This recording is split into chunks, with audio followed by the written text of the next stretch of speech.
서쪽과 남극과 북극 그리고 달로의 여행을 소설로써 세상을 흥분시켰습니다.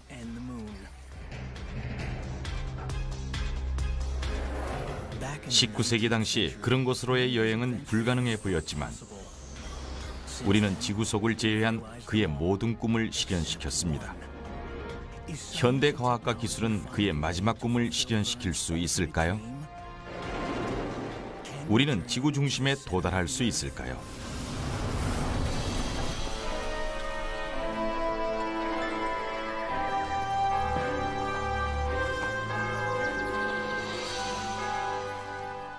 프랑스 파리의 작은 마을 아미옹은 역대 가장 상상력이 풍부했던 한 작가의 고향입니다.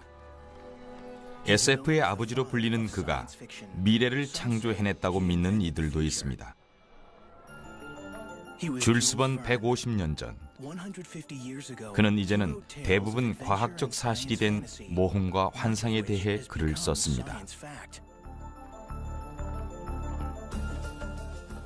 그의 주인공들은 아폴로보다 100년 빨리 달에 도달했고 당시 몇 달이 걸리던 세계 일주를 단 며칠 만에 끝냈습니다. 다른 번의 베스트셀러처럼 지구 중심으로의 여행 역시 다양한 상상력과 연구의 산물이었습니다. 그의 상상이 얼마나 실현됐을까요?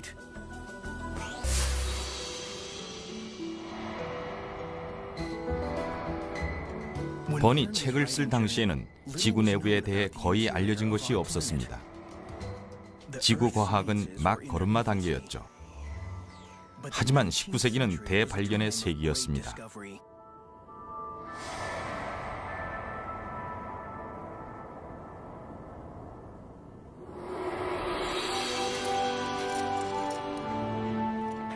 이 책의 배경은 1864년이며 주인공은 독일 교수인 오토 리덴브루크와 그의 조카 악셀, 아이슬란드인 가이드 한스입니다. 이들은 지구 중심으로 여행을 하며 과거로 돌아갑니다. 번의 소설에는 고대 괴물이 나오고 지구 내부에 바다가 존재합니다. 과학과 기술, 박진감 넘치는 모험, 어떤 작가도 그만큼 모험과 발견을 흥미롭게 서술하지 못했습니다. 그의 예측은 정확했을까요?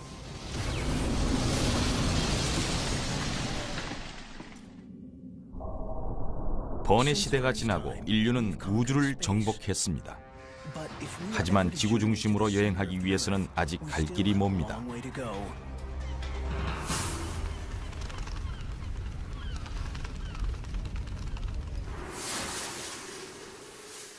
어릴 적엔 누구나 땅을 파내려가면 지구 반대편이 나올 거라는 상상을 해봤을 겁니다. 만약 그게 가능하다면 어떻게 될까요? 스페인에서 들어가면 뉴질랜드로 나올 겁니다. 아르헨티나는 중국으로, 마이애미는 호주의 퍼스로 연결됩니다. 만약 이런 터널이 존재한다면 뛰어든 후 중력이 이끄는 대로만 가면 됩니다. 중력에 의해 속도는 점점 빨라졌다가 다시 느려지기 때문에 가볍게 걸어 나올 수 있을 겁니다. 13,000km 건너편으로 말이죠. 이러한 터널을 만든다면 안에서 무엇을 보게 될까요?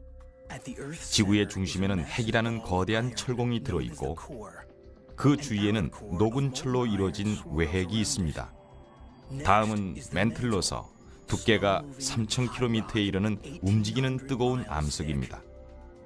우리가 살고 있는 지각은 상대적으로 얇은데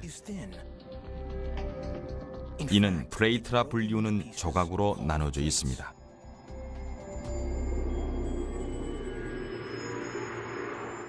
지각 플레이트는 늘 움직입니다. 침식된 협곡을 살펴보면 세월의 흔적을 찾을 수 있습니다. 과거와 현재의 지구 지각의 변동이 나타나 있기 때문이죠.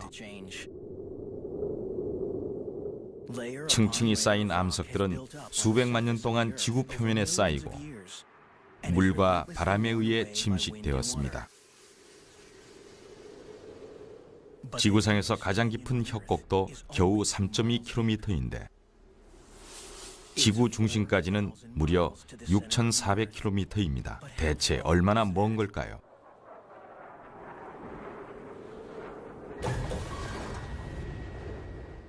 이 비행기는 3.6km 높이로 날고 있으며 이들은 2.1km를 낙하한 후에 낙하산을 펼 것입니다.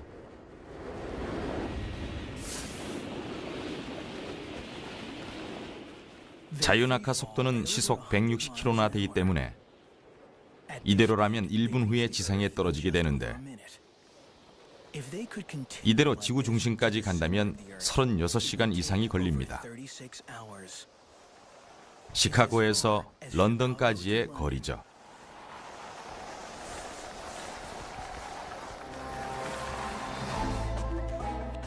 지구 중심으로 가기 위한 최적의 출발점은 동굴이었습니다. 버니 아는 한 가장 깊은 동굴은 콜롬비아에 있었는데 그곳은 760m까지만 탐험이 됐었습니다. 버는 자신의 탐험대가 이보다 깊이 들어가면 어떨까 생각했습니다.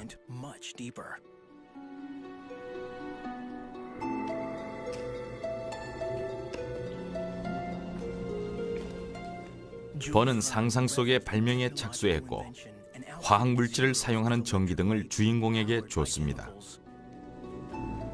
일반 횃불이 지하에서는 위험하다는 것을 알고 전기등을 발명한 것이었습니다.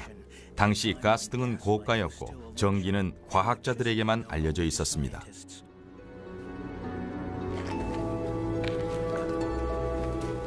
당시 지질학자들은 화산으로 인해 지하에 거대한 터널이 존재한다고 생각했습니다.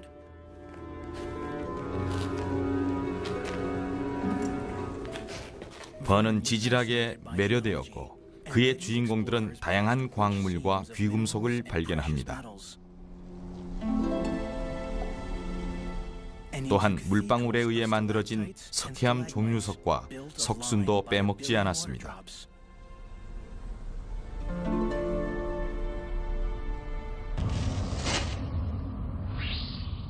동굴은 1800년대 초부터 관광명소가 됐는데 버는 동굴을 이용하여 지구 중심에 도달하려 했습니다.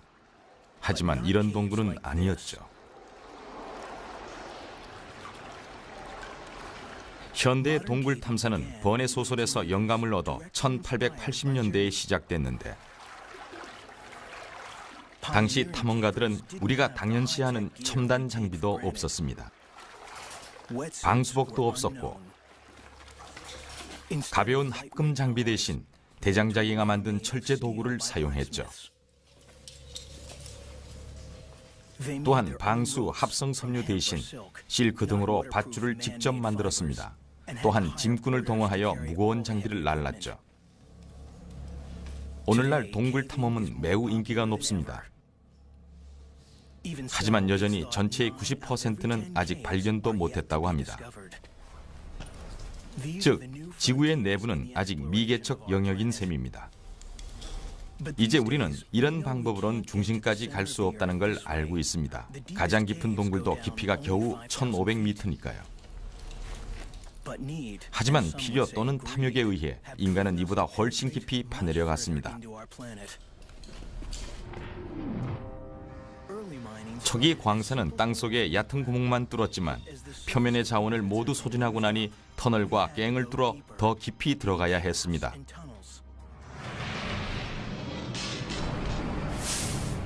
게다가 그만한 가치가 있으면 더욱 깊이 내려갔습니다.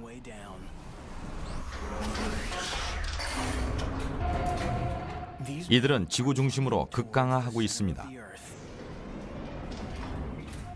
이들은 금을 찾고 있는데 3.2km를 파내려가도 그만한 값어치가 있는 금속이죠. 이 광산은 너무 깊어서 한 케이블로 내려가면 자체 무게만으로도 끊어질 수 있기 때문에 엘리베이터를 한번 갈아타야 합니다.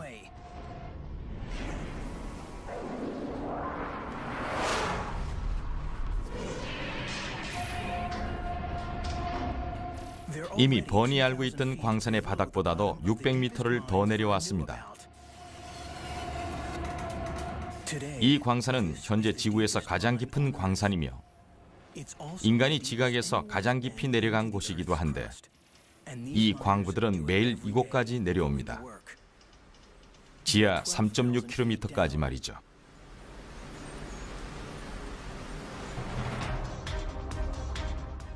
물론 더 내려가는 방법도 있지만 그러려면 물속에 다이빙해서 가야 합니다.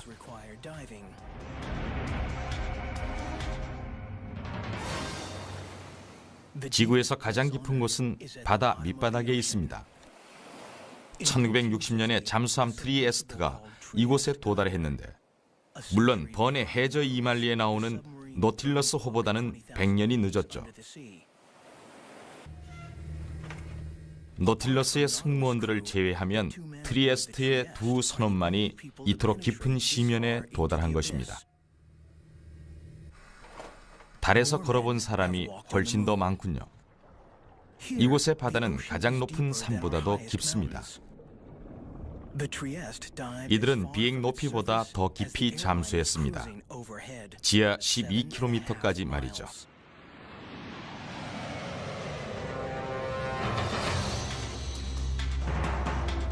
드릴러는 이보다 깊이 뚫을 수도 있습니다. 이곳은 세계에서 가장 깊은 구멍이 뚫린 곳입니다. 번의 시대에는 물을 구하기 위해 지하 30m까지 뚫었습니다. 하지만 이보다 5년 전에는 석유를 찾기 위해 사용했죠. 이후 기술은 급속도로 발전했지만 100년이 지나도 러시아의 목표인 12km는 쉽지 않았습니다.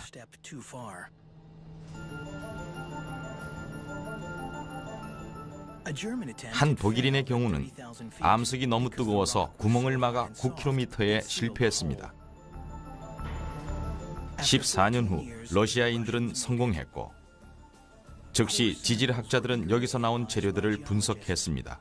이 깊이의 암석은 이제껏 나온 적이 없었으니까요. 그럼 우리는 지구 중심에 얼만큼 다가갔을까요? 동굴 탐사로 1.5km까지 내려갔습니다. 광산은 3.6km까지 갔고 트리에스토호는 10km까지 그리고 드릴로 12km까지 뚫었습니다. 하지만 지구 중심까지는 6,400km입니다. 표면만 간신히 들어갔을 뿐이죠.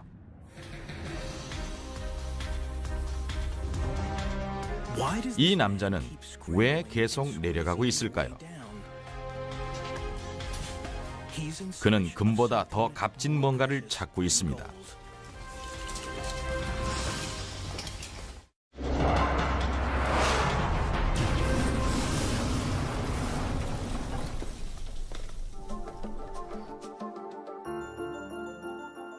번은 과학의 전성기 때 살았습니다. 모든 자연이 연구의 대상이었죠. 그는 원래 법학 전공이었지만 과학 논문에 깊은 관심을 가졌고 새로운 과학적 발견들을 놓치지 않았습니다.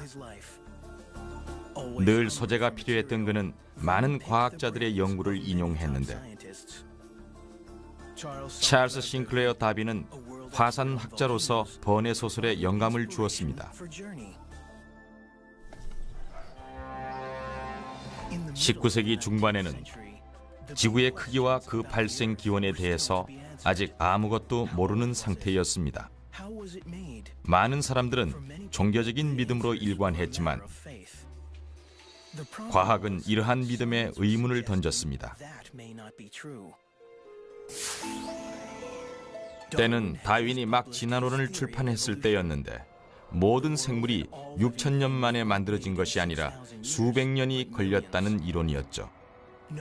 화석에 박식했던 번은 이를 받아들였지만 다른 이들은 그러지 않았죠. 주님이 당신의 창조물을 멸종시킬 리 없다는 거였습니다.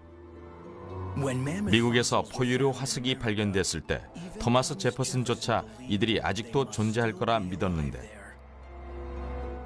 번이 이 기회를 놓칠 리 없었습니다.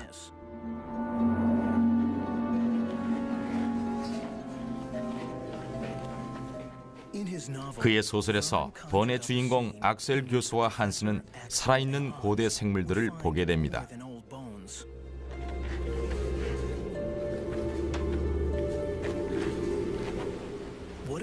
그들은 지하 수백 킬로미터 되는 곳에서 고대 생물을 발견합니다.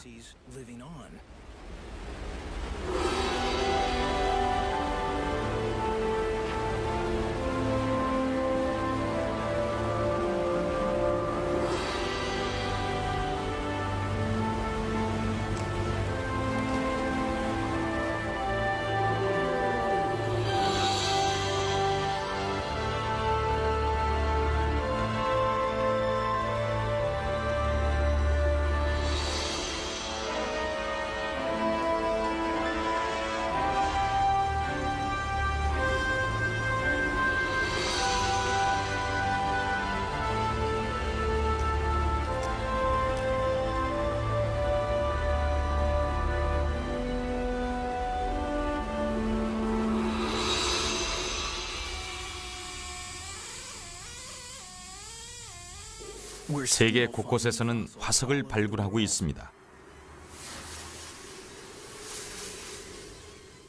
번의 시대에 사용됐던 망치와 끌보다는 첨단 도구를 사용하죠. 하지만 이 소중한 뼈들을 꺼내는 작업은 여전히 고난도의 기술과 인내력을 요합니다. 화석은 고대 식물과 동물의 흔적인데, 예를 들어 바다에 살던 동물이 죽으면 시체는 바닥으로 가라앉는데 시간이 지나면 바닷속 청소부들이 살을 다 빼먹습니다. 그 후엔 모래나 미 사이에 묻히게 되는데, 이후 10년에서 100년이 지나는 동안 퇴적물이 위에 더 쌓이면 뼈에는 미네랄이 침투하게 되고 화석이 만들어지죠. 번의 시대에는 지나친 열정이 오점을 남기기도 했는데, 다른 종류의 뼈를 맞추어 실제 존재하지도 않은 동물이 되기도 했죠. 오늘날에는 그렇지 않습니다. 고생물 학자는 탐정인 셈이죠. 고대 식물과 동물을 아주 꼼꼼히 살펴보고 해부학적 지식과 현대 동물을 참고 삼아 조립하게 되는데, 이로써 과거를 되살릴 수 있는 거죠. 이건 가장 오래된 초식성 공룡입니다. 이들은 열대성 섬에서 서식했죠. 그런데 왜 이 화석은 춥고 습한 영국에서 발견됐을까요? 왜냐하면 2억 년 전 영국은 오늘날의 아프리카 남쪽에 위치해 있었기 때문입니다. 게다가 해수면도 훨씬 높아 영국의 언덕은 섬들이었죠. 번의 시대에는 지구의 역사에 대해 잘 몰랐습니다. 지질학의 역사는 겨우 30년 정도였죠. 시간이 갈수록 더 오래된 암석이 발견됐고, 화석에서는 더욱 특이하고 희귀한 생물이 발견됐습니다.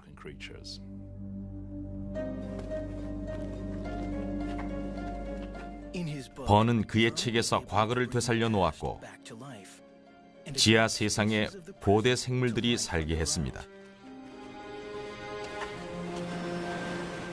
그는 태양이 없기 때문에 식물은 살 수 없지만 균들은 살 수 있을 거라 생각했죠.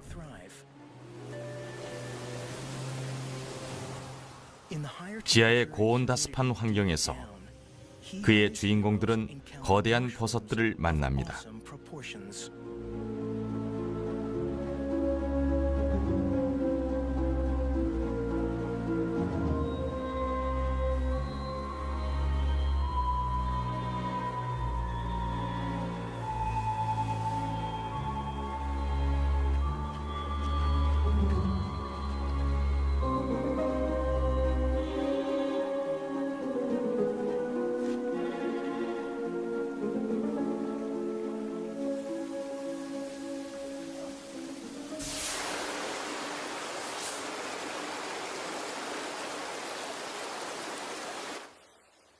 실제 지구 중심으로의 여행에서는 무엇을 만나게 될까요?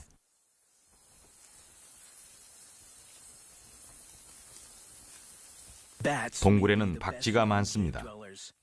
하지만 이들에게 동굴은 잠시 쉬는 장소일 뿐이죠. 새로운 생명체는 더 깊은 곳에 있습니다.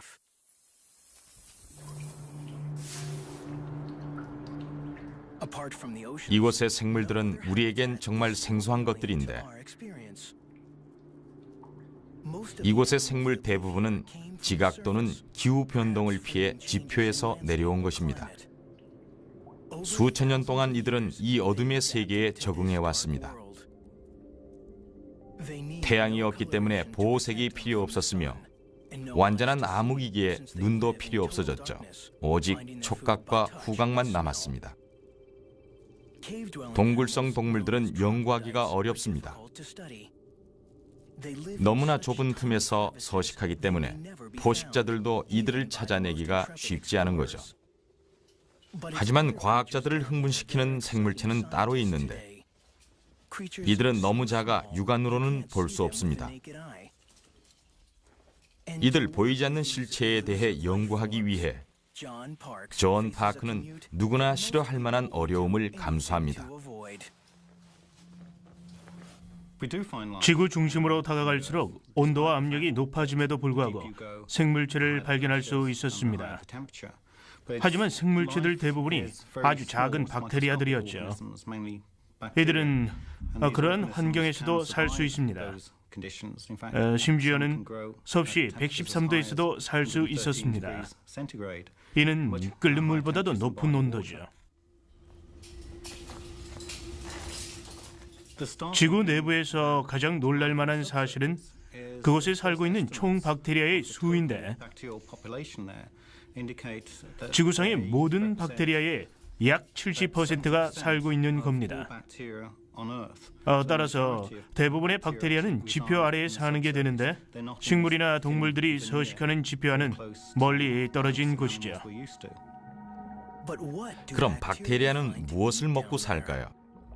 새로운 이론들에 의하면 지구 그 자체일지도 모릅니다.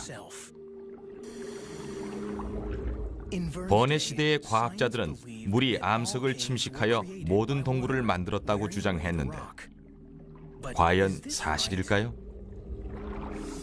이 동굴들은 수백만 년 전 해수면이 상승하기 전에 만들어졌습니다. 이제는 샘 같은 노련한 다이버들만이 갈 수 있는 것이죠. 그녀는 물이 아니라 박테리아가 암석을 먹는다고 주장합니다. 만약 박테리아가 없었다면 동굴과 석회암은 없었을 겁니다. 탄산 또는 다른 산들을 만들려면 박테리아가 필요해요. 산이 있어야만 동굴이 만들어지기 시작하죠. 산은 암석을 침식시켜 동굴을 만듭니다. 장기적으로 물의 작용도 무시할 수는 없겠죠. 하지만 박테리아 역시 아주 중요합니다. 미생물일까요? 운석일까요? 이제 여러 명의 과학자들을 통해 무엇이 지구 생성에 영향을 끼쳤는지 알아보겠습니다.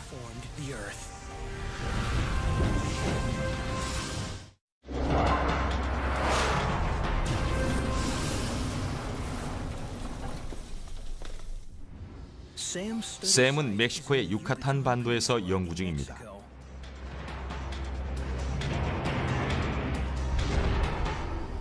이곳의 동굴은 80km에 이르며 깊이는 121m에 달합니다.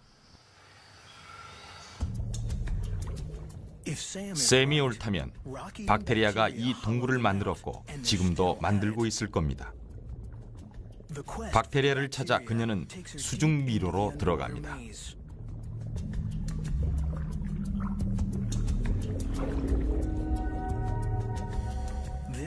이곳은 위험한 곳입니다. 샘은 인간이 닿을 수 있는 극한의 깊이에 있습니다. 이렇게 깊은 동굴을 탐사할 수 있는 과학자는 전 세계에 3명뿐입니다. 모든 장비는 여분을 챙겨갑니다. 문제가 생기면 즉시 해결해야 하니까요. 길을 잃기라도 하면 큰일 납니다.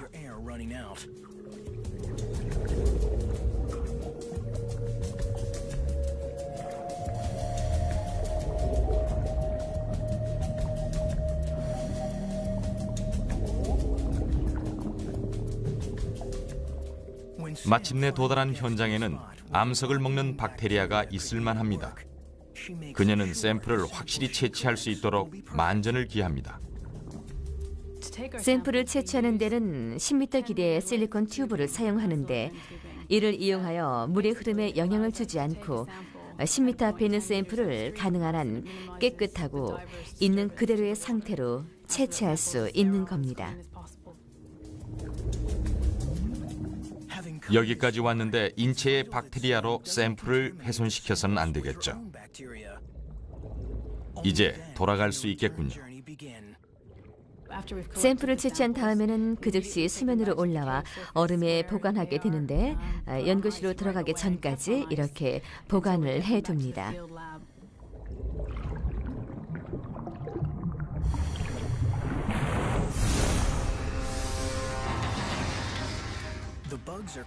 샘플은 섭씨 4도의 상태 그대로 영국에 있는 샘의 연구실로 옮겨집니다. 8시간 정도 걸리는데 줄스 번의 소설에서는 80일이 걸렸던 거리입니다. 파스텔러는 번이 지구 중심으로의 여행을 쓴 지 10년 만에 박테리아를 발견했습니다.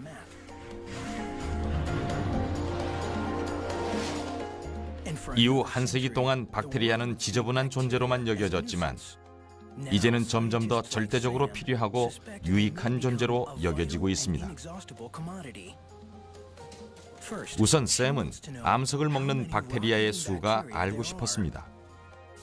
또한 모두가 같은 종인지도 궁금했죠. 특히 샘은 그들이 배출하는 산이 동굴을 만드는지 증명하고 싶었습니다. 만약 이들에 대한 샘의 생각이 옳다면 지질학에 있어 큰 발전일 것입니다. 박테리아처럼 100만 분의 1m 크기의 작은 생물이 지구의 거대한 지층을 부식시켜 동굴을 만들고 주위 환경에 영향을 준다는 것은 정말 놀랍고도 흥미로운 사실이 아닐 수 없습니다.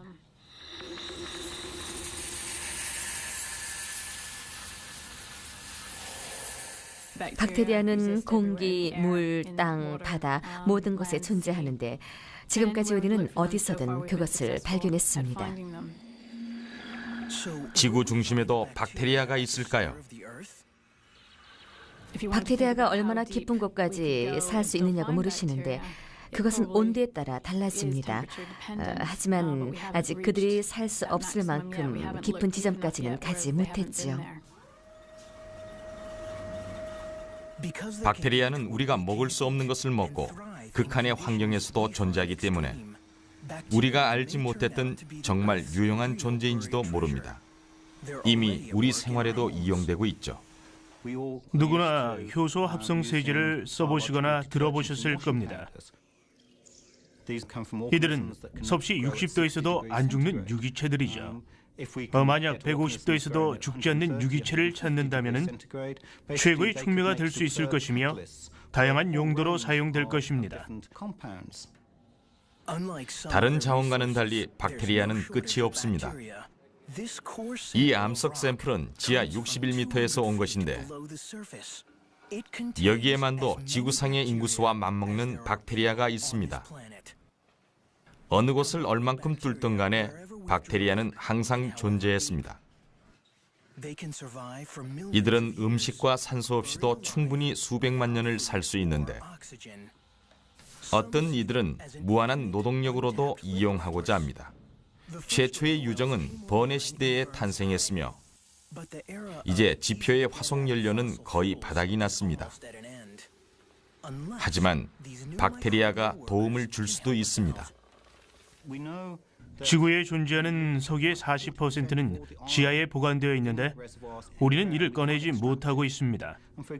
예를 들어 이들 유기체를 이용할 수 있다면 이들을 통해 석유를 가스로 바꿔 몇 년이 지난 후에는 가질 수 없는 석유 대신에 천연가스를 얻을 수가 있는 것이죠.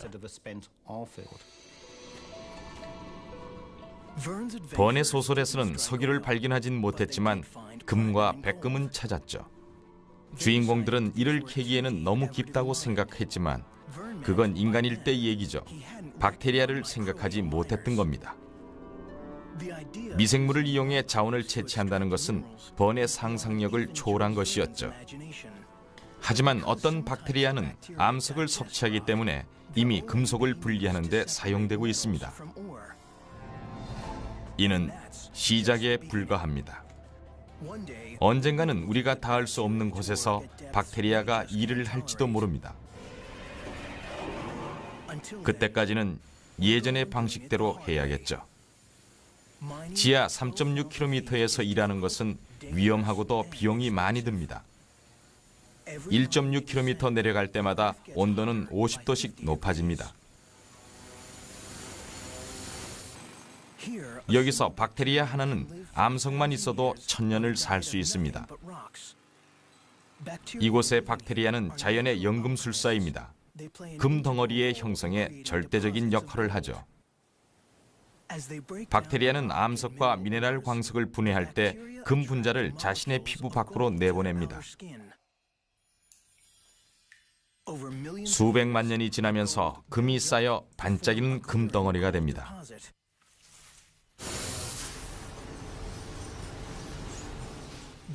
금 광산은 작은 도시보다 많은 전기를 사용하며 매일 8만 톤의 얼음을 생산합니다. 또한 금을 운반하기 위해 매일 10톤의 광석을 3.2km나 운반합니다. 이곳은 아주 깊은 곳이지만 뜨겁지 않기 때문에 광산이 존재할 수 있습니다. 남아프리카는 유난히 지각이 오래됐기 때문에 식을 시간도 그만큼 길었던 것이죠. 25억 년 전에 금은 지표의 한 강에 퇴적되었습니다. 시간이 지나면서 이 지대는 지각 변동으로 지구 안으로 밀려 들어갔죠. 이렇게 금이 많은 곳은 지구상에 없습니다.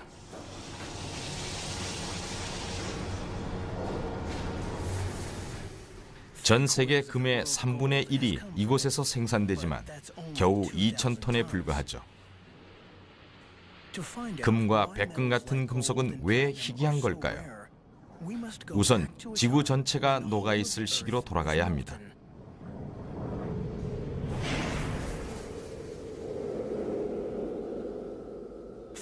46억 년 전, 엄청난 유성들이 녹아있는 지구를 덮쳤습니다. 유성들은 암석을 가져왔고 지구는 점차 커지면서 사방에 금속이 흩날렸습니다.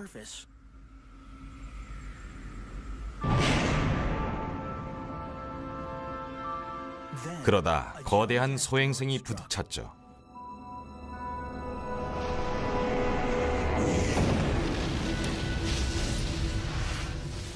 소행성의 거대한 철덩어리는 멈추지 않고 지구 중심으로 가라앉았는데 이 과정에서 지구의 모든 금속을 끌어당겼습니다.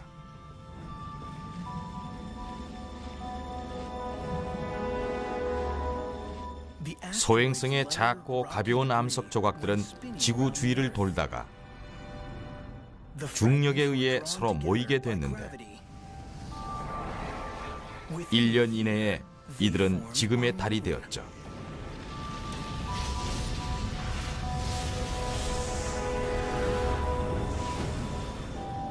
따라서 달의 중심에는 금속 덩어리가 없습니다. 또한 지구 지각에도 금속이 희귀한 겁니다. 지각의 금속은 나중에 운석에 의해 생겨났죠. 지구의 중심에는 엄청난 양의 금속이 있습니다. 대부분 철과 니켈로 이루어져 있는데 1%는 금입니다. 지구 중심이 워낙 커서 많지 않아 보일 수도 있지만 전 대륙을 무릎 높이만큼 금으로 덮을 수 있죠.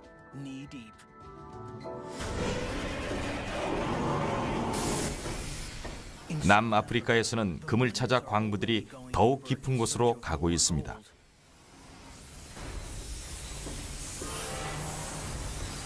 이들은 지하 4.8km까지 내려가려 하는데 이 깊이에서는 냉각 비용만도 총 비용의 20%에 이릅니다.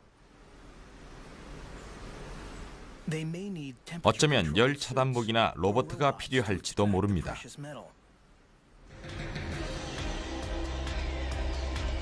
북극과 남극의 오로라는 정말 아름답습니다. 그런데 오로라가 없으면 어떻게 될까요?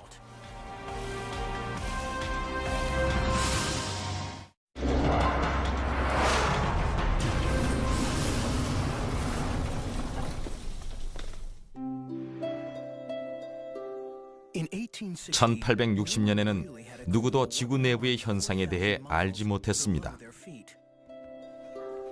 사람들은 지구 내부가 비었다고 생각했죠. 이는 200년 전 해성으로도 유명한 헨리가 내놓은 이론이었습니다.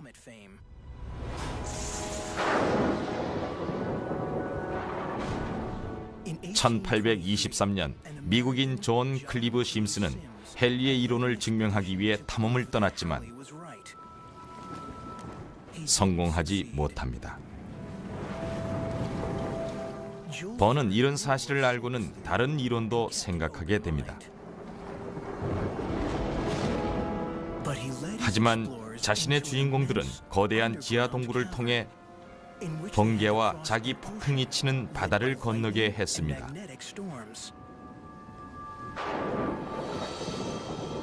이는 환상에 불과했죠. 하지만 사실적인 부분도 있었습니다. 번은 자신만의 연구에서 지구 중심으로의 여행이 과거로의 여행일 거라고 믿었던 거죠.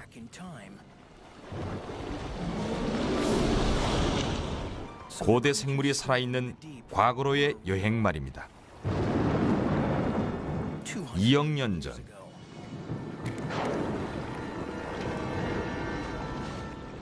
장경룡은 1820년에 처음 발견된 목이 긴 공룡입니다. 돌고래 모양의 어룡은 1809년 여름에 발견됐습니다.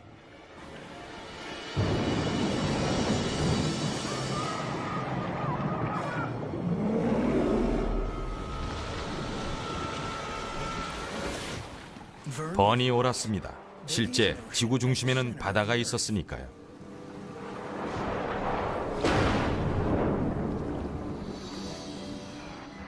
녹은 철로 이루어진 광폭한 바다입니다.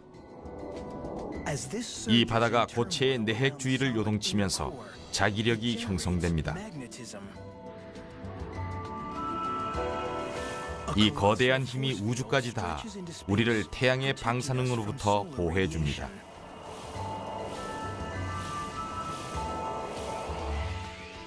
가끔 이를 목격할 수 있죠. 북극과 남극의 오로라는 태양으로부터 오는 정기적인 에너지가 이 자기장과 부딪히면서 생기는 겁니다. 하지만 그 힘은 약해지고 있으며 우리는 살인적인 우주 방사선에 노출될 수도 있습니다. 하버드의 제러미 블록스햄은 그 이유를 연구하고 있습니다. 현재 저희 연구의 목적 중 하나는 미래의 지구의 자기장이 어떻게 변할지 예측하는 능력을 개발하는 것인데 이는 현재 매우 중요한 관심사입니다. 지난 150년간 지구의 자기력은 무려 10% 정도 감소했으니까요.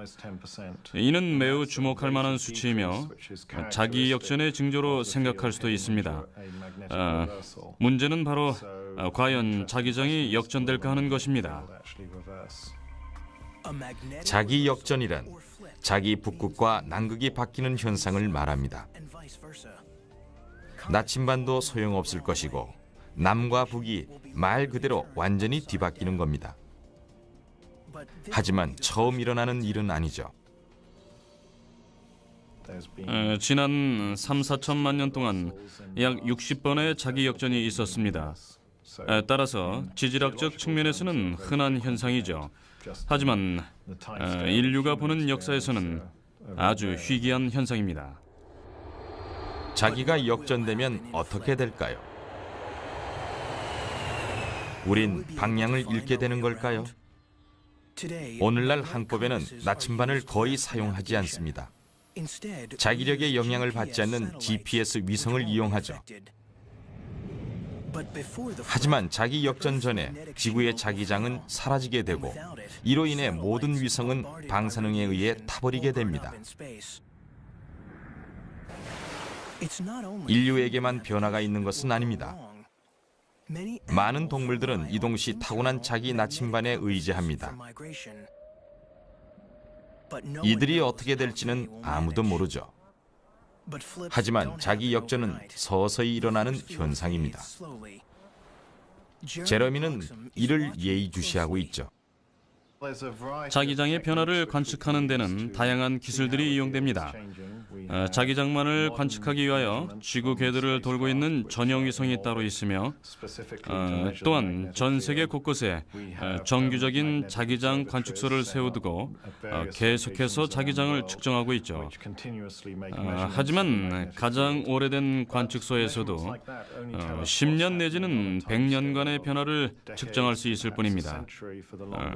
자기장의 변화는 훨씬 장기적으로 보아야 하며 따라서 수백 년에 걸친 자기장의 변화를 측정할 방법을 찾고 있습니다.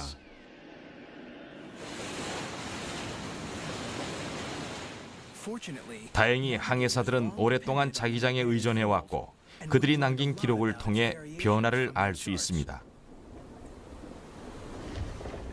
변화는 계속되고 있죠. 오늘날 자북은 캐나다에서 벗어나 매년 16km의 속도로 대서양을 건너고 있습니다. 하지만 이러한 현상보다 그 원인을 아는 것이 중요하죠. 지구의 핵은 대부분 액체 철입니다.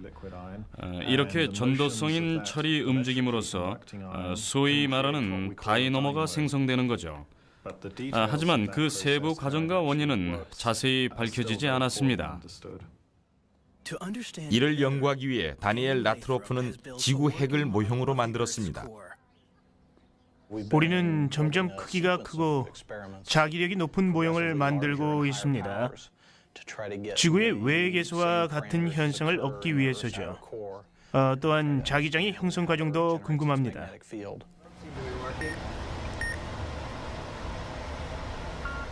온도도 잘 봐요. 네.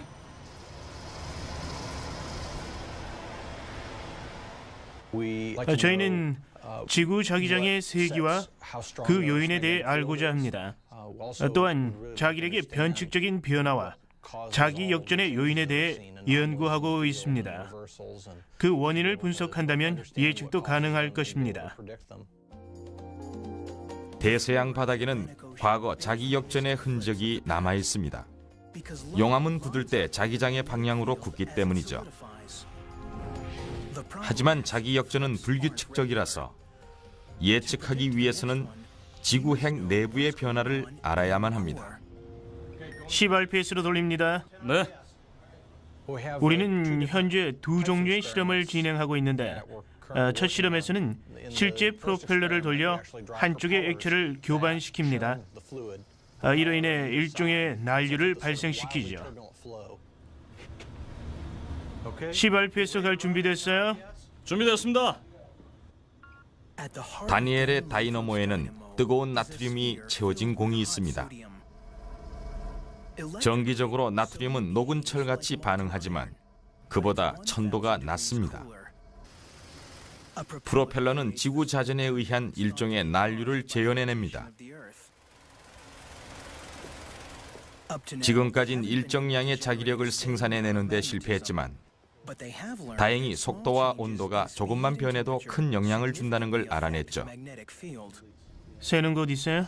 아직 없습니다. 좋아요. 다른 실험에서는 지구 외핵과 기하학적으로 아주 비슷한 모형 안에 액체 금속층을 채운 다음 이를 회전시킵니다. 그 후 외부는 가열시키고 내부는 냉각시켜 대류 현상을 만들죠. 끓는 물에 파스타를 삶듯이 액체 금속을 교반하면서 난류가 발생하여 자기장이 형성됩니다. 다음 단계는 더욱 큰 모형을 만드는 겁니다. 지구의 핵은 그 지름만도 6,400km에 이르니까요. 이런 실험에서 얻고자 하는 것은 크게 보면 세 가지입니다. 지구 자기장의 세기와 그 발생 원인이 첫 번째이고 그 발생 과정을 알아내어 예측이 가능하느냐가 두 번째입니다. 마지막은 행성에 다이너모가 존재할 수 있는 여건은 무엇이냐 하는 건데 왜 금성은 다이너모가 없는 걸까요?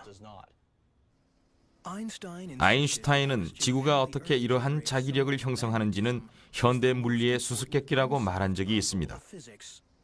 다음 자기 역전이 언제일지는 모르지만 자기 역전이 언젠간 일어나리라는 것은 분명하죠. 번의 시대의 과학자들은 지구가 자기장을 만든다는 건 알았지만 자기 역전에 대해선 몰랐습니다. 그럼에도 번은 자기 역전을 예고했죠.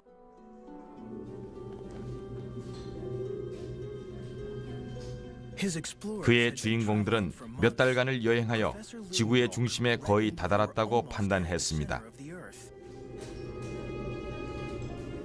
잠시 휴식을 취하려고 멈추는 순간 뭔가가 잘못됐다는 걸 깨달았습니다. 나침반이 고장났던 거죠. 번은 미래를 보았던 걸까요? 그는 분명 자기력과 전기력의 관계에 대해 알았습니다. 바다에서 번개가 친 이후로 나침반이 고장났다고 말을 하고 있었으니까요.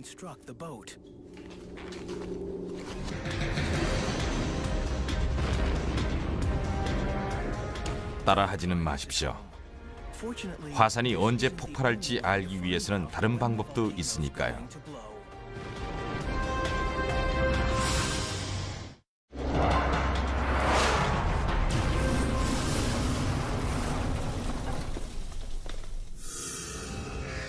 화산은 지구 깊은 곳에서 용암이 분출되는 곳인데 하와이가 가장 활발하죠.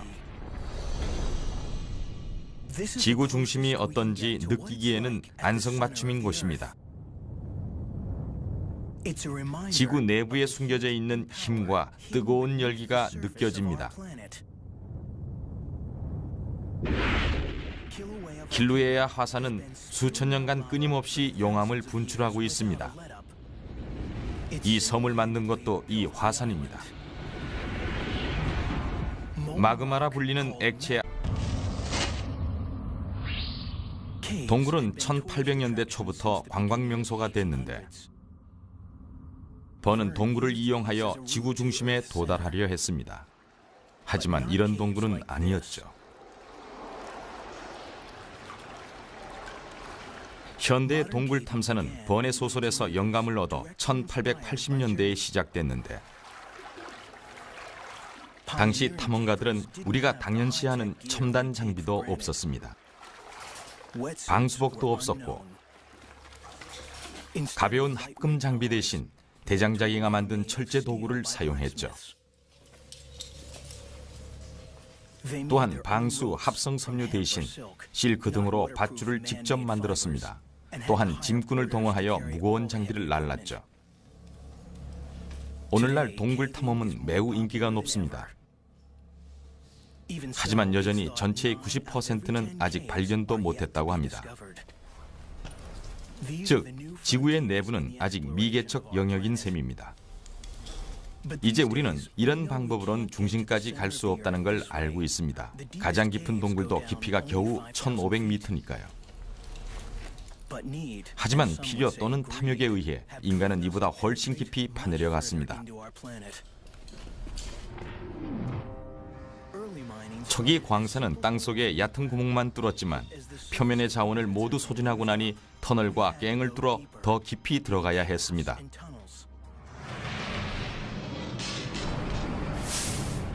게다가 그만한 가치가 있으면 더욱 깊이 내려갔습니다.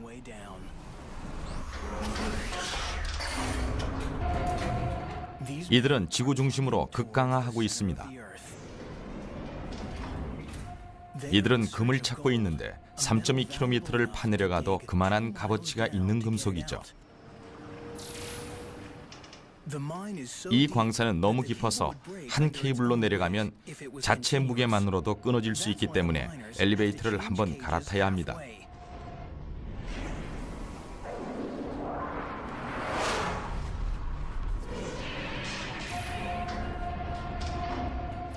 이미 번이 알고 있던 광산의 바닥보다도 600m를 더 내려왔습니다. 이 광산은 현재 지구에서 가장 깊은 광산이며 인간이 지각에서 가장 깊이 내려간 곳이기도 한데 이 광부들은 매일 이곳까지 내려옵니다. 지하 3.6km까지 말이죠.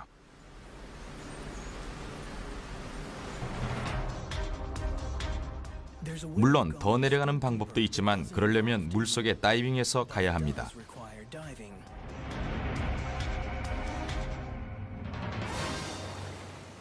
지구에서 가장 깊은 곳은 바다 밑바닥에 있습니다.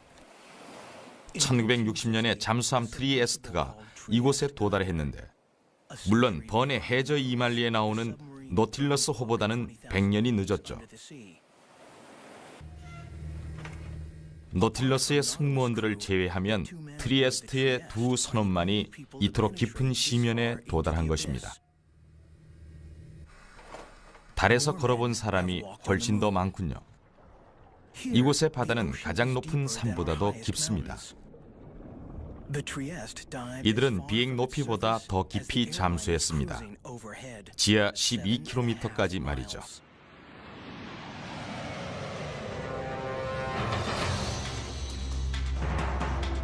드릴로는 이보다 깊이 뚫을 수도 있습니다.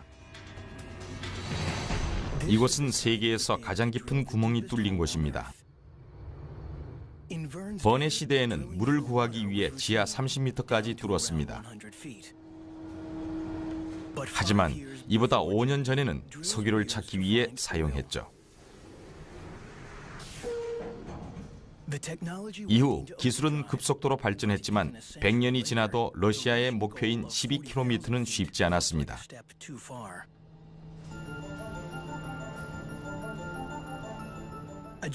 한 독일인의 경우는 암석이 너무 뜨거워서 구멍을 막아 9km에 실패했습니다. 14년 후 러시아인들은 성공했고 즉시 지질학자들은 여기서 나온 재료들을 분석했습니다. 이 깊이의 암석은 이제껏 나온 적이 없었으니까요. 그럼 우리는 지구 중심에 얼만큼 다가갔을까요? 동굴 탐사로 1.5km까지 내려갔습니다. 광산은 3.6km까지 갔고 트리에스토호는 10km까지 그리고 드릴로 12km까지 뚫었습니다. 하지만 지구 중심까지는 6,400km입니다. 표면만 간신히 들어갔을 뿐이죠.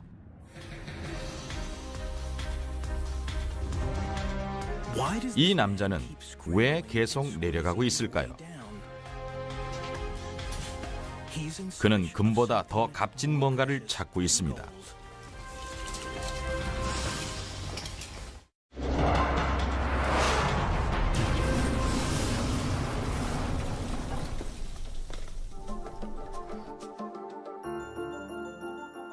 번은 과학의 전성기 때 살았습니다. 모든 자연이 연구의 대상이었죠. 그는 원래 법학 전공이었지만 과학 논문에 깊은 관심을 가졌고 새로운 과학적 발견들을 놓치지 않았습니다. 늘 소재가 필요했던 그는 많은 과학자들의 연구를 인용했는데 찰스 싱클레어 다비는 화산학자로서 번의 소설에 영감을 주었습니다. 19세기 중반에는 지구의 크기와 그 발생 기원에 대해서 아직 아무것도 모르는 상태였습니다. 많은 사람들은 종교적인 믿음으로 일관했지만 과학은 이러한 믿음에 의문을 던졌습니다. 때는 다윈이 막 진화론을 출판했을 때였는데 모든 생물이 6,000년 만에 만들어진 것이 아니라 수백 년이 걸렸다는 이론이었죠. 화석에 박식했던 번은 이를 받아들였지만 다른 이들은 그러지 않았죠. 주님이 당신의 창조물을 멸종시킬 리 없다는 거였습니다. 미국에서 포유류 화석이 발견됐을 때 토마스 제퍼슨조차 이들이 아직도 존재할 거라 믿었는데 번이 이 기회를 놓칠 리 없었습니다.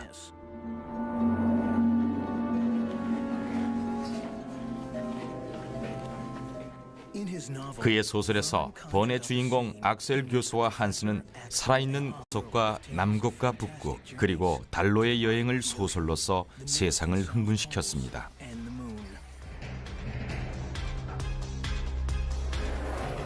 19세기 당시 그런 곳으로의 여행은 불가능해 보였지만 우리는 지구 속을 제외한 그의 모든 꿈을 실현시켰습니다. 현대 과학과 기술은 그의 마지막 꿈을 실현시킬 수 있을까요? 우리는 지구 중심에 도달할 수 있을까요?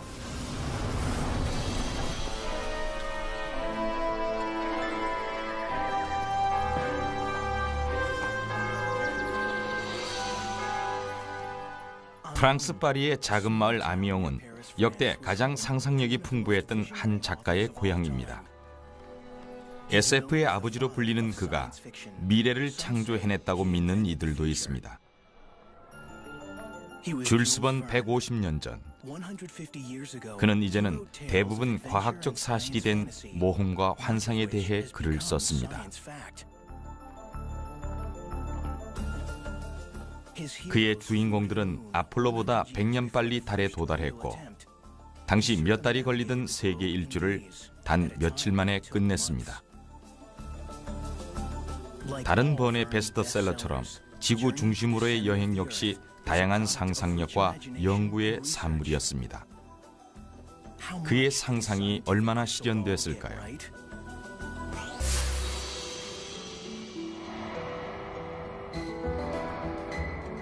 번이 책을 쓸 당시에는 지구 내부에 대해 거의 알려진 것이 없었습니다. 지구 과학은 막 걸음마 단계였죠. 하지만 19세기는 대발견의 세기였습니다.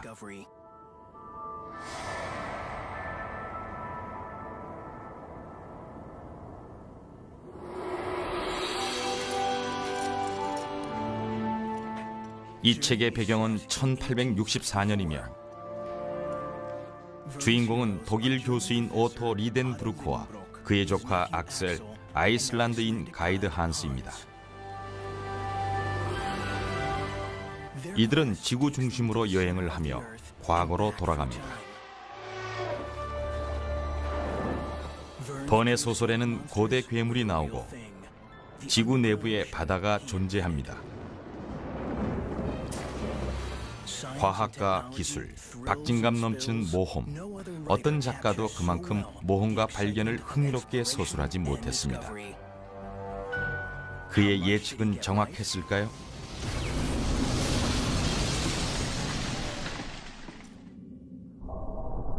번의 시대가 지나고 인류는 우주를 정복했습니다. 하지만 지구 중심으로 여행하기 위해서는 아직 갈 길이 멉니다.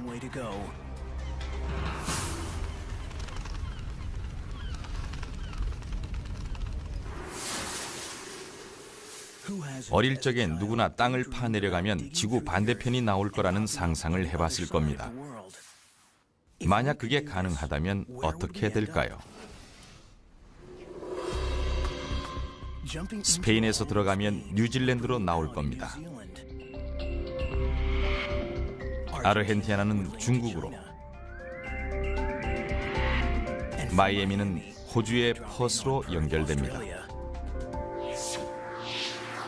만약 이런 터널이 존재한다면 뛰어든 후 중력이 이끄는 대로만 가면 됩니다. 중력에 의해 속도는 점점 빨라졌다가 다시 느려지기 때문에 가볍게 걸어 나올 수 있을 겁니다. 13,000km 건너편으로 말이죠. 이러한 터널을 만든다면 안에서 무엇을 보게 될까요? 지구의 중심에는 핵이라는 거대한 철공이 들어있고 그 주위에는 녹은 철로 이루어진 외핵이 있습니다.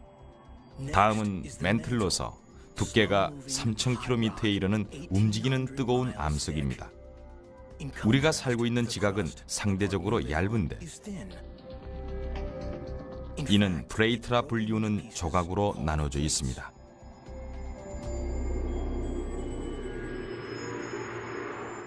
지각 플레이트는 늘 움직입니다. 침식된 협곡을 살펴보면 세월의 흔적을 찾을 수 있습니다. 과거와 현재의 지구 지각의 변동이 나타나 있기 때문이죠.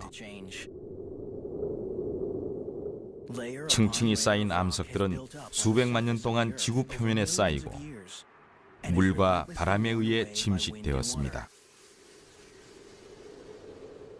지구상에서 가장 깊은 협곡도 겨우 3.2km인데 지구 중심까지는 무려 6,400km입니다. 대체 얼마나 먼 걸까요?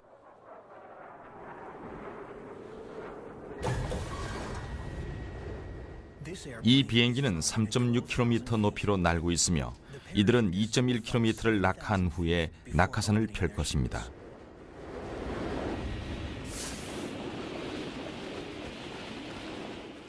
자유낙하 속도는 시속 160km나 되기 때문에 이대로라면 1분 후에 지상에 떨어지게 되는데 이대로 지구 중심까지 간다면 36시간 이상이 걸립니다. 시카고에서 런던까지의 거리죠.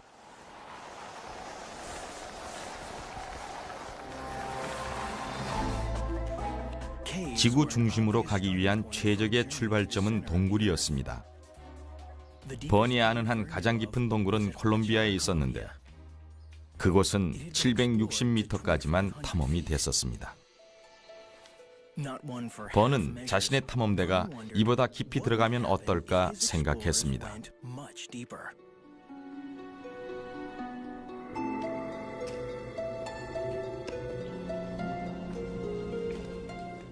번은 상상 속의 발명에 착수했고 화학물질을 사용하는 전기등을 주인공에게 줬습니다. 일반 횃불이 지하에서는 위험하다는 것을 알고 전기등을 발명한 것이었습니다. 당시 가스등은 고가였고 전기는 과학자들에게만 알려져 있었습니다.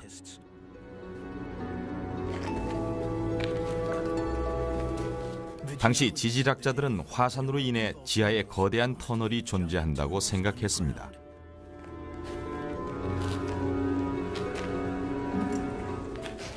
번은 지질학에 매료되었고 그의 주인공들은 다양한 광물과 귀금속을 발견합니다. 또한 물방울에 의해 만들어진 석회암 종류석과 석순도 빼먹지 않았습니다. 고대 생물들을 보게 됩니다.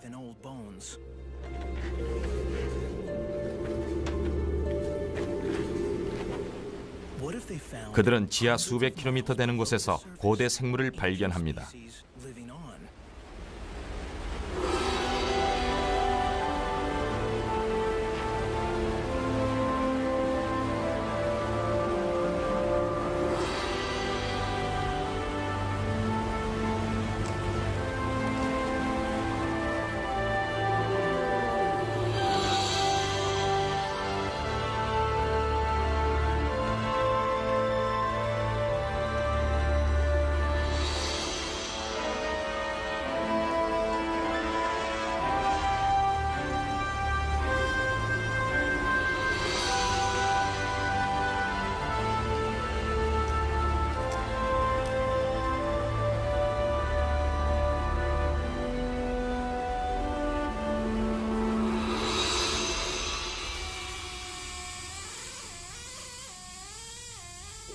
세계 곳곳에서는 화석을 발굴하고 있습니다.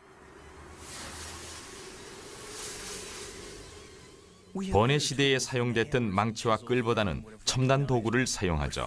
하지만 이 소중한 뼈들을 꺼내는 작업은 여전히 고난도의 기술과 인내력을 요합니다. 화석은 고대 식물과 동물의 흔적인데 예를 들어 바다에 살던 동물이 죽으면 시체는 바닥으로 가라앉는데 시간이 지나면 바닷속 청소부들이 살을 다 빼먹습니다. 그 후엔 모래나 미 사이에 묻히게 되는데 이후 10년에서 100년이 지나는 동안 퇴적물이 위에 더 쌓이면 뼈에는 미네랄이 침투하게 되고 화석이 만들어지죠. 번의 시대에는 지나친 열정이 오점을 남기기도 했는데 다른 종류의 뼈를 맞추어 실제 존재하지도 않은 동물이 되기도 했죠. 오늘날에는 그렇지 않습니다. 고생물 학자는 탐정인 셈이죠. 고대 식물과 동물을 아주 꼼꼼히 살펴보고 해부학적 지식과 현대 동물을 참고 삼아 조립하게 되는데 이로써 과거를 되살릴 수 있는 거죠. 이건 가장 오래된 초식성 공룡입니다. 이들은 열대성 섬에서 서식했죠. 그런데 왜 이 화석은 춥고 습한 영국에서 발견됐을까요? 왜냐하면 2억 년 전 영국은 오늘날의 아프리카 남쪽에 위치해 있었기 때문입니다. 게다가 해수면도 훨씬 높아 영국의 언덕은 섬들이었죠. 번해 시대에는 지구의 역사에 대해 잘 몰랐습니다. 지질학의 역사는 겨우 30년 정도였죠. 시간이 갈수록 더 오래된 암석이 발견됐고 화석에서는 더욱 특이하고 희귀한 생물이 발견됐습니다.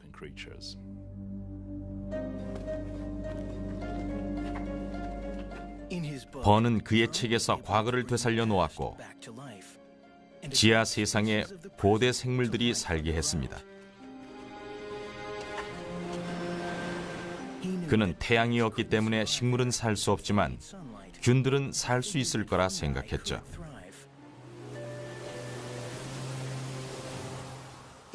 지하의 고온다습한 환경에서 그의 주인공들은 거대한 버섯들을 만납니다.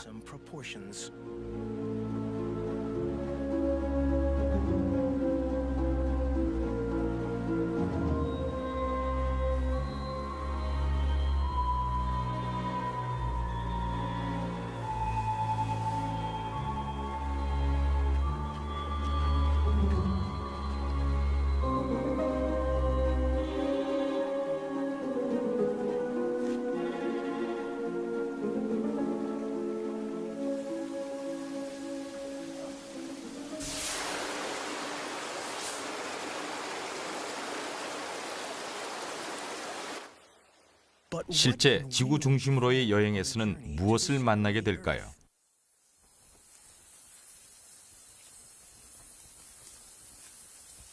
동굴에는 박쥐가 많습니다. 하지만 이들에게 동굴은 잠시 쉬는 장소일 뿐이죠. 새로운 생명체는 더 깊은 곳에 있습니다.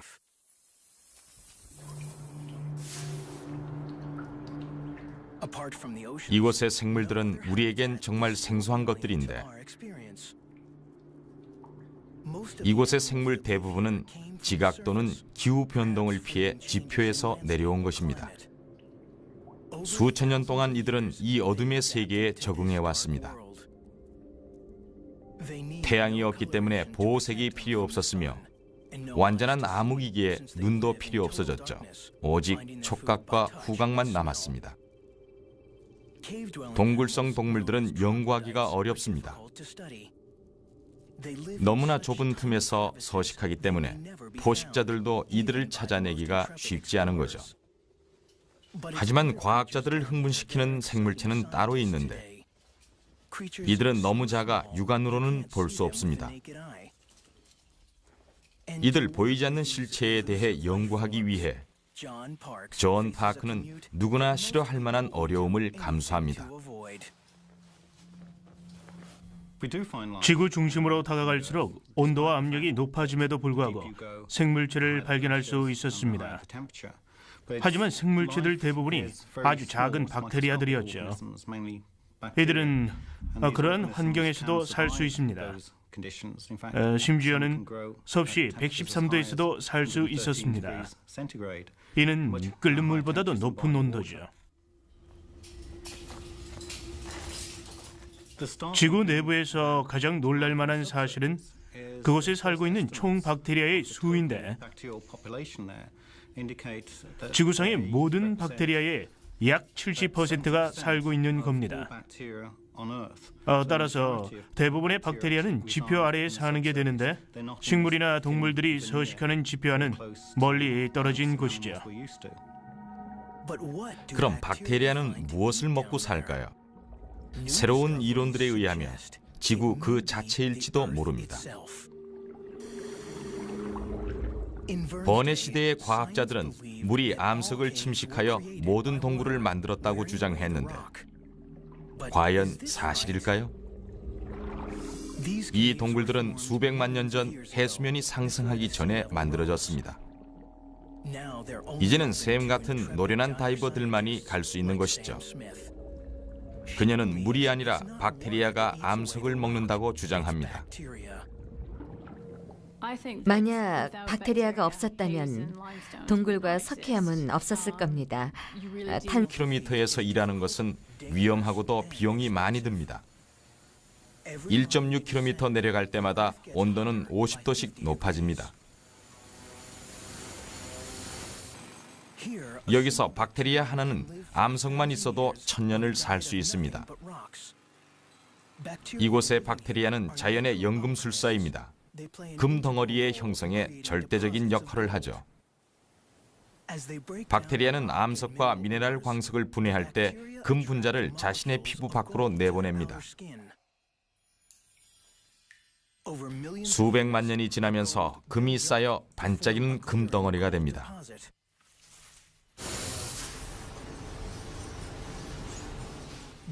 금 광산은 작은 도시보다 많은 전기를 사용하며 매일 8만 톤의 얼음을 생산합니다.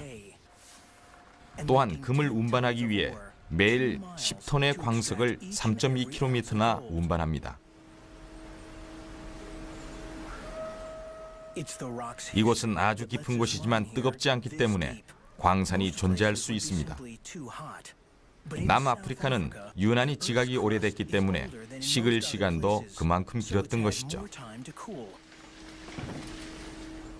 25억 년 전에 금은 지표의 한 강에 퇴적되었습니다. 시간이 지나면서 이 지대는 지각 변동으로 지구 안으로 밀려 들어갔죠. 이렇게 금이 많은 곳은 지구상에 없습니다.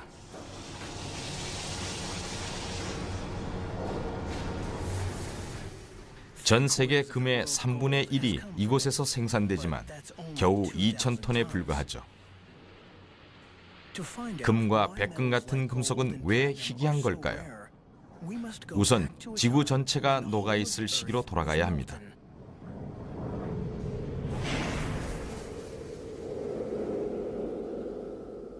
46억 년 전, 엄청난 유성들이 녹아있는 지구를 덮쳤습니다. 유성들은 암석을 가져왔고 지구는 점차 커지면서 사방에 금속이 흩날렸습니다.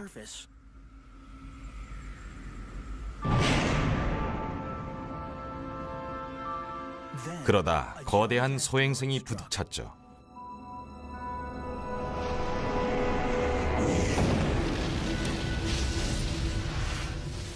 소행성의 거대한 철덩어리는 멈추지 않고 지구 중심으로 가라앉았는데 이 과정에서 지구의 모든 금속을 끌어당겼습니다.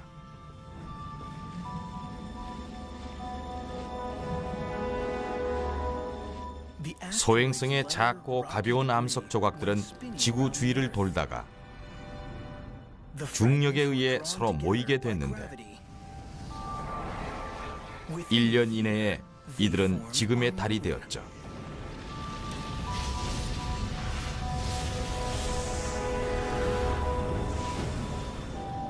따라서 달의 중심에는 금속 덩어리가 없습니다.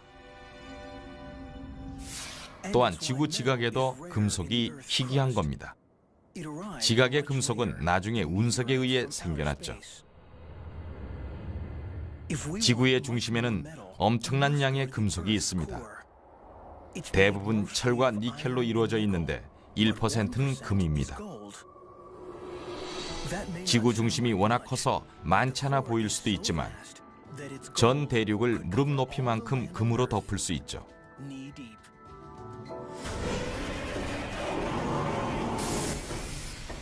남아프리카에서는 금을 찾아 광부들이 더욱 깊은 곳으로 가고 있습니다.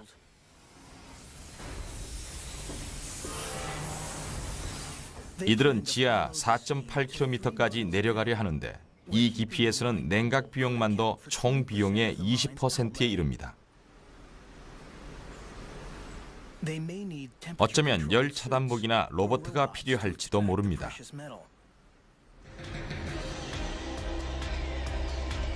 북극과 남극의 오로라는 정말 아름답습니다. 그런데 오로라가 없으면 어떻게 될까요?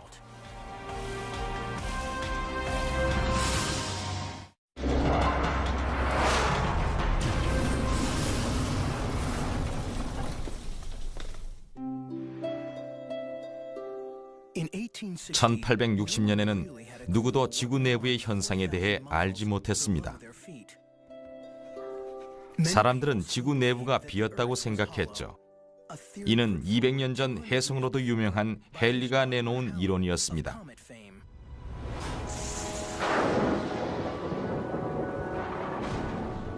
(1823년) 미국인 존 클리브 심슨은 헨리의 이론을 증명하기 위해 탐험을 떠났지만 성공하지 못합니다. 번은 이런 사실을 알고는 다른 이론도 생각하게 됩니다. 하지만 자신의 주인공들은 거대한 지하 동굴을 통해 번개와 자기 폭풍이 치는 바다를 건너게 했습니다.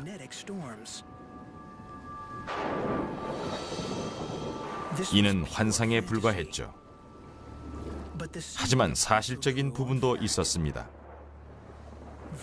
번은 자신만의 연구에서 지구 중심으로의 여행이 과거로의 여행일 거라고 믿었던 거죠.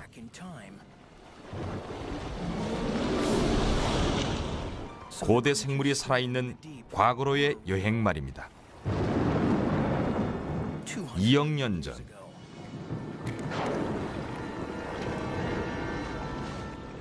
장경룡은 1820년에 처음 발견된 목이 긴 공룡입니다. 돌고래 모양의 어룡은 1809년 여름에 발견됐습니다.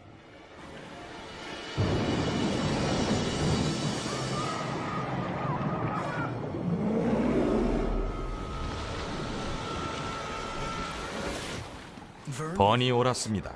실제 지구 중심에는 바다가 있었으니까요.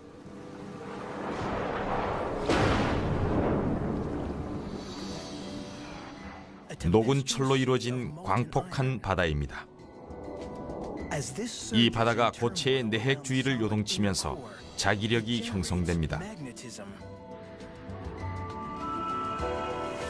이 거대한 힘이 우주까지 다 우리를 태양의 방사능으로부터 보호해 줍니다.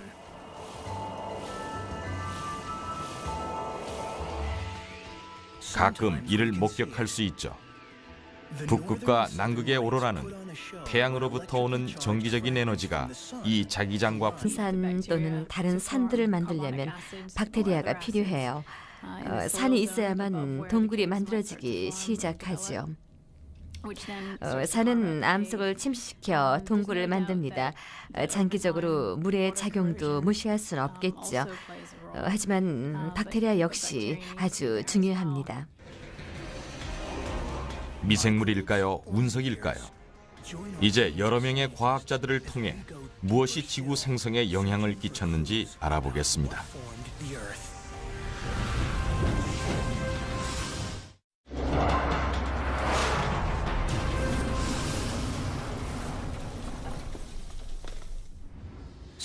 샘은 멕시코의 유카탄 반도에서 연구 중입니다.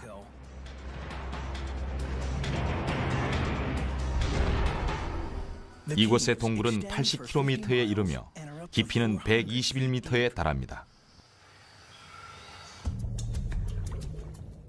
샘이 옳다면 박테리아가 이 동굴을 만들었고 지금도 만들고 있을 겁니다. 박테리아를 찾아 그녀는 수중 미로로 들어갑니다.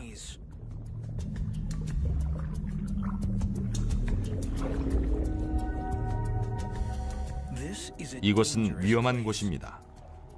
샘은 인간이 닿을 수 있는 극한의 깊이에 있습니다. 이렇게 깊은 동굴을 탐사할 수 있는 과학자는 전 세계에 3명뿐입니다. 모든 장비는 여분을 챙겨갑니다. 문제가 생기면 즉시 해결해야 하니까요. 길을 잃기라도 하면 큰일 납니다.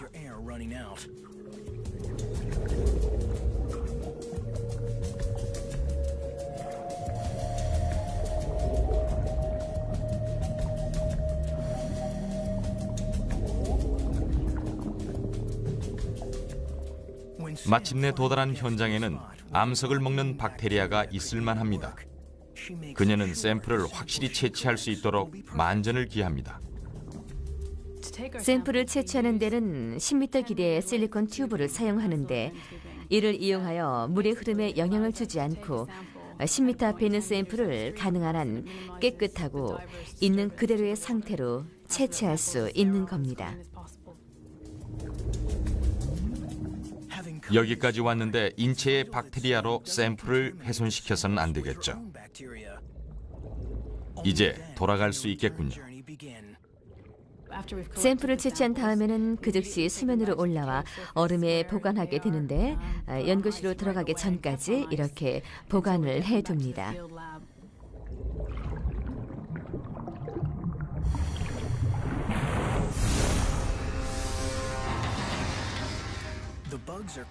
샘플은 섭씨 4도의 상태 그대로 영국에 있는 샘의 연구실로 옮겨집니다. 8시간 정도 걸리는데 줄스 번의 소설에서는 80일이 걸렸던 거리입니다. 파스텔러는 번이 지구 중심으로의 여행을 쓴 지 10년 만에 박테리아를 발견했습니다.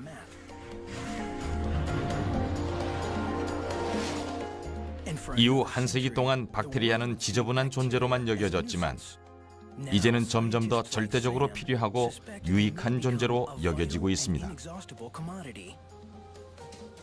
우선 샘은 암석을 먹는 박테리아의 수가 알고 싶었습니다. 또한 모두가 같은 종인지도 궁금했죠.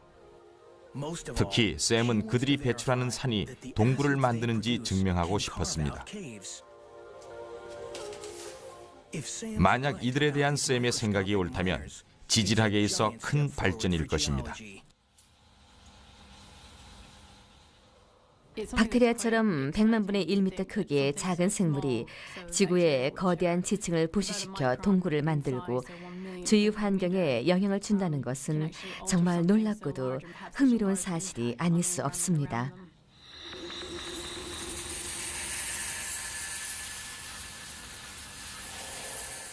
박테리아는 공기, 물, 땅, 바다 모든 곳에 존재하는데 지금까지 우리는 어디서든 그것을 발견했습니다.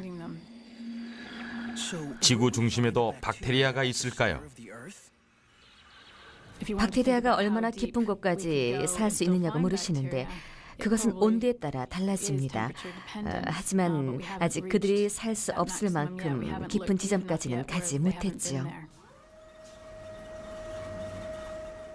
박테리아는 우리가 먹을 수 없는 것을 먹고 극한의 환경에서도 존재하기 때문에 우리가 알지 못했던 정말 유용한 존재인지도 모릅니다.